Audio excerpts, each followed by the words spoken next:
जिसका मन उसके वश में नहीं है, उसके लिए उसका मन शत्रु के समान है। वो मूर्ख हैं जो प्रेम को बकवास कहते हैं। प्रेम इस दुनिया की जड़ है, जिससे दुनिया बनी है। अपनी इच्छा की शक्ति से अपने आप को नया आकार दें। अपने आप को कभी भी स्वेच्छा से नीचा न होने दें। मनुष्य अपने विश्वास से निर्मित होता है। जैसा वो विश्वास करता, मेरे लिए न कोई घृणित है और न ही कोई प्रिय, न कोई निर्धन है और न ही कोई धनी, बस जो भक्ति भाव के साथ मुझे याद करते हैं, मैं उनका हूं और वो मेरे। कृष्ण कोट्स है, वैसा वो बन जाता है। मन चंचल होता है, यह इधर उधर भागता है और किसी भी कार्य की एकाग्रता का दुश्मन है। लेकिन यदि यह व्यक्ति के वश में हो जाए तो इससे अच्छा कोई मित्र नहीं है। मन को एकाग्र करना जरूरी है, बस थोड़े से प्रयास और अभ्यास की जरूरत है। श्री कृष्ण उन्हीं के हैं जो श्री कृष्ण के हैं। भगवान तो बस प्रेम भक्ति के भूखे हैं। जो भी उनकी भक्ति में लीन होता है, जो भी प्रेम से उन्हें याद करता है, वो सदैव उसका कल्याण करते हैं।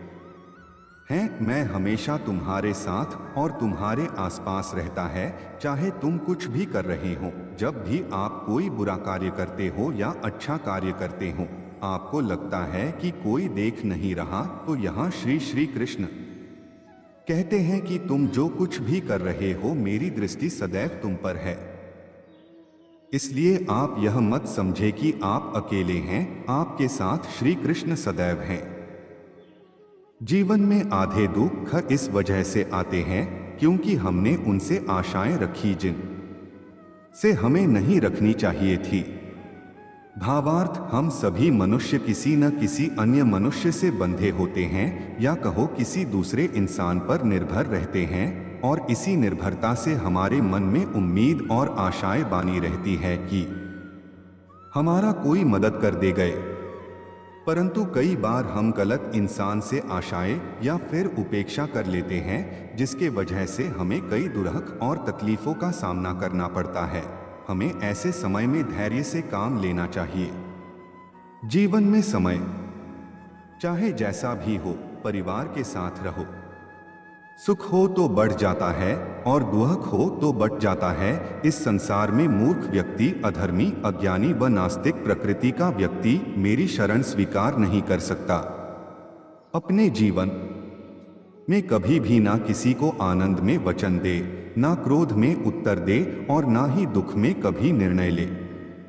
किसी और का काम पूर्णता से करने से कहीं अच्छा है कि अपना काम करें, भले ही उसे अपूर्णता से करना पड़े। मैं ही इस सृष्टि की रचना करता हूँ, मैं ही इसका पालन पोषण करता हूँ और मैं ही इस सृष्टि का विनाश करता हूँ।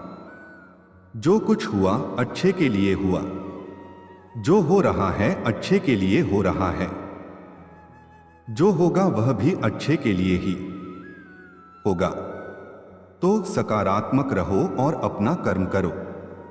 जिस प्रकार श्री कृष्णा जी ने अपने ज्ञान से राह भटके अर्जुन को सफलता प्राप्त करवाई थी, उसी प्रकार भगवान श्री कृष्णा आप सभी को अपने जीवन में आगे बढ़ने की राह दिखाए, यह हमारी कामना है। श्री कृष्णा जी के ज्ञान से आपके जिंदगी को रोशनी मिले, इसलिए